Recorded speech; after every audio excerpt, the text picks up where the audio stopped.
नमस्कार, आदाब, सत श्री अकाल। चंदौली ज़िले में एक पुलिस चौकी लगता है। पुलिस चौकी में एक फ़ोन आता है और फ़ोन में बताया जाता है कि 80 घाट के बगल में एक डेड बॉडी पड़ी हुई है। पुलिस उस जगह पे पहुंचती है और डेड बॉडी को अपने कब्जे में लेती है। पुलिस उस डेड बॉडी को देखकर अंदाज़ा लगाती है कि कातिल के इसके साथ कोई पुराना रंजिश रहा होगा, क्योंकि जिस तरह निर्दयता से कत्ल किया गया था, कोई आम आदमी कत्ल नहीं कर सकता था। बॉडी को पोस्टमार्टम के लिए पुलिस भेज देती है। पोस्टमार्टम होने के बाद 72 घंटे तक पुलिस इस शख्स का पता लगाती है, लेकिन कोई पता न चलने के बाद पुलिस उस लाश को फिर अंतिम संस्कार कर देती है।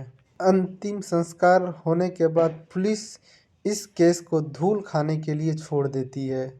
तभी बनारस की चौकी में एक महिला जाती है और एक कंप्लेन लिखाती है कि मेरा बेटा लापता हो गया है। पुलिस उस महिला से पता पूछती है। महिला अपना नाम मीरा बताती है और अपना पति का नाम राम किशोर यादव बताती है, और जो लापता गुम था उसका नाम देवांश यादव बताती है, जो इस महिला का बेटा था। और बताती है कि आखिरी 2 दिन तक देवांश यादव से बात हुआ था, फिर उसका फ़ोन स्विच ऑफ आने लगा। हमें लगा कि कहीं बिजी होगा, इसीलिए फ़ोन स्विच ऑफ आ रहा है, लेकिन 2-3 दिन बीत जाने के बाद उसका फ़ोन उधर से नहीं आता और इधर से लगाने के बाद लगातार स्विच ऑफ आता। फिर मीरा अपने पति रामकिशोर यादव को बताती है इस बात को। रामकिशोर यादव सीधा पहुंच जाते हैं पुलिस स्टेशन। पुलिस रिपोर्ट तो लिख लेती है, लेकिन इस कहानी को सुनकर, एक कान से सुनकर दूसरे कान से निकाल देती है और इस रिपोर्ट को धूल खाने के लिए छोड़ देती है। लेकिन इस महिला का पिछले जन्म में कुछ अच्छा कर्म रहे होंगे, तभी इसे एक महिला से मुलाकात होती है जिसका नाम सीमा चौधरी था। सीमा चौधरी इस महिला को हैरान परेशान देखकर इससे बात करती है कि बहन, तुम्हारे साथ क्या हुआ है। मीरा बताती है अपने बारे में कि मैं एक टीचर हूँ, मेरा बेटा बनारस घूमने के लिए आया हुआ था, अचानक उसका फ़ोन स्विच ऑफ आने लगा और हम लोग परेशान होकर पुलिस स्टेशन जाकर रिपोर्ट लिखवाए हैं, लेकिन पुलिस इस केस को गंभीरता से नहीं ली है। सीमा मीरा और रामकिशोर यादव से पूछती है कि आप लोग कहाँ ठहरेंगे, कहाँ रुके हुए हैं। मीरा बताती है कि हम लोग इस शहर में अनजान हैं, कोई होटल ढूंढ रहे हैं जिसमें रह सके। सीमा चौधरी मीरा और रामकिशोर यादव को अपने घर पे ले जाती है और रहने खाने का बंदोबस्त करती है और अपने टीम को बुलाती है। सीमा चौधरी पेशे से सोशल वर्कर थी। इसी तरह के केस को सुलझाने में वह लोगों को हेल्प किया करती थी। सीमा चौधरी निकल जाती है अपने टीम के साथ छानबीन खोज करने के लिए, लेकिन सीमा चौधरी के द्वारा कोशिश तो जारी था, लेकिन कोई सफलता नहीं मिल रहा था। 15 दिन बीत जाने के बाद सीमा चौधरी फिर से वही पुलिस स्टेशन पहुंचती है जहां मीरा एफआईआर करवाई थी। पुलिस अधिकारी को दोबारा बोला जाता है तो पुलिस अधिकारी इस मामले को गहराई से लेती है और फिर पुलिस सबसे पहले मीरा से पूछती है कि दिव्यांश जो आपका बेटा था वो किस लिए बनारस आया हुआ था। मीरा बताती है कि हमारा बेटा दिव्यांश यहाँ घूमने के लिए आया हुआ था। फिर पुलिस पूछती है कि दिव्यांश को कोई जानने वाला बनारस में है क्या, दोस्त यार, रिश्तेदार। तो मीरा बोलती है कि नहीं। फिर कुछ देर के बाद बोलती है कि हाँ, उसका कोई क्लासमेट थी जिससे दिव्यांश कभी कभी बात किया करता। पुलिस फिर उस लड़की का नाम पूछती है जो दिव्यांश का दोस्त रहा करती थी। उसका नाम अनुष्का तिवारी था। इस अनुष्का तिवारी का पता लगाने लगती है। अनुष्का तिवारी से पूछताछ के लिए पुलिस पुलिस स्टेशन लेके आती है। अनुष्का तिवारी शुरुआत में तो इधर उधर की बात सुनाती है, लेकिन जब पुलिस सख्ती से पेश आती है तो अनुष्का तिवारी टूट जाती है और एक कहानी बताती है। अनुष्का तिवारी कानपुर के रहने वाली थी और दिव्यांश फर्रुखाबाद के रहने वाला था। दिव्यांश का कोई रिश्तेदार कानपुर में रहा करता था। दिव्यांश वहीं जाके पढ़ाई कर रहा था। पढ़ाई के दौरान अनुष्का से दिव्यांश का बातचीत होने लगता है और यही धीरे धीरे आगे बढ़ जाता है और दोनों को प्यार भी हो जाता है। लेकिन ऐसा था कि दिव्यांश का कानपुर में पढ़ाई खत्म हो गया था और वह फिर फर्रुखाबाद अपने गांव लौट जाता है। लेकिन मोबाइल के द्वारा अनुष्का तिवारी और दिव्यांश का बात चलते ही रहता है। इसके बाद दिव्यांश फर्रुखाबाद में ही रहकर पढ़ाई करने लगता है और अनुष्का थी वह बनारस आ जाती है।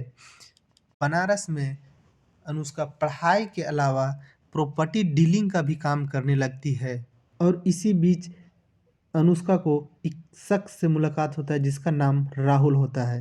राहुल काफ़ी अमीर था, बेशुमार पैसे थे, कई तरह के बिजनेस थे और एक खास बात यह था कि उसके पास एक गाड़ी था जो कि एक ड्राइवर चलाता था और वह रोज गाड़ी से अपना कॉलेज आया करता।